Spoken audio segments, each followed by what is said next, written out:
సారహీనమైపోయిన సమాజానికి సారం ఇవ్వగలిగిన ఉప్పే క్రైస్తవ సంఘం. మన చుట్టూ ఉన్న సమాజానికి సారం లేదు.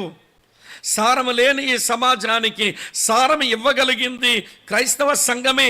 అందుకే మీరు లోకమునకు ఉప్పు అన్నాడు. ఉప్పుగా కరిగిపోతూ లోకానికి సారం ఇచ్చి అట్లా వ్యాపించిపోవాలి. ఎక్కడో వండుతున్న కూరలో ఒక స్పాట్లో ఉప్పు వేశాం, ఒక స్థలంలో ఉప్పు వేశాం. ప్రియులారా, ఆ ఉప్పు కాస్త కరిగిపోయి ఆహార పదార్థమంతా ఆవరించేసినట్లు, మిగిలినటువంటి ఆహారపు పదార్థాలన్నిటికీ రుచిని కలిగించినట్లు ఈ క్రైస్తవ సంఘం భూమి మీద ఒక ఉప్పులాగా దేవుడు పెడితే ఈ సంఘం యొక్క ప్రభావం చేత సమాజమే సారం పొందాలి. సారహీనమైపోయిన సమాజానికి సారం ఇవ్వగలిగిన ఉప్పే క్రైస్తవ సంఘం. సంఘమే దాని సారాన్ని పోగొట్టుకుంటే సమాజానికి సారం ఎక్కడి నుంచి కలుగుతుంది?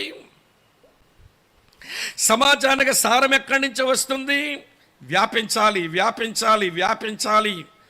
మనకు పట్టిన దరిద్రం ఏంటనంటే మేమంతా ఒకే దగ్గర ఉండాలి, ఒకే దగ్గర ఉండాలి, ఒకే దగ్గర ఉండాలి.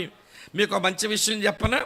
వినండి వినండి ప్రియులారా, మెంబర్స్ అనగా పనిచేయగలిగినటువంటి సభ్యులు ఎక్కడ స్టాగ్నేట్ అయినా, మెంబర్స్ స్టాగ్నేట్ అయినా, రెండవది వచ్చినటువంటి కానుకలు దేవుని పరిచర్య కొరకు అవి కూడా ఖర్చు కాకుండా మనీ స్టాగ్నేట్ అయినా అక్కడ చూడండి తంటాలే తంటాలు.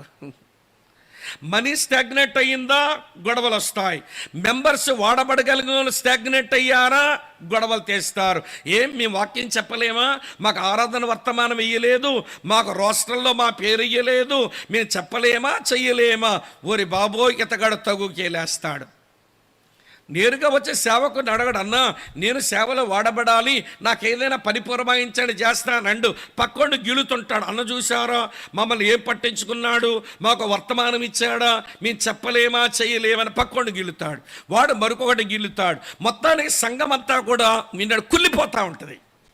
నువ్వు చేసిన ఒక దరిద్రపు పని వలన సంఘమంతా కుల్లబెట్టేస్తుంటావు. అందుకనే సేవకులు మేమేం నేర్చుకోవాలంటే మెంబర్ స్టాగ్నేట్ అవ్వకూడదు, మనీ స్టాగ్నేట్ అవ్వకూడదు. డబ్బు నిల్వుందా, లక్షలుగా పెరిగిందా, తంటాలు పెరుగుతాయి.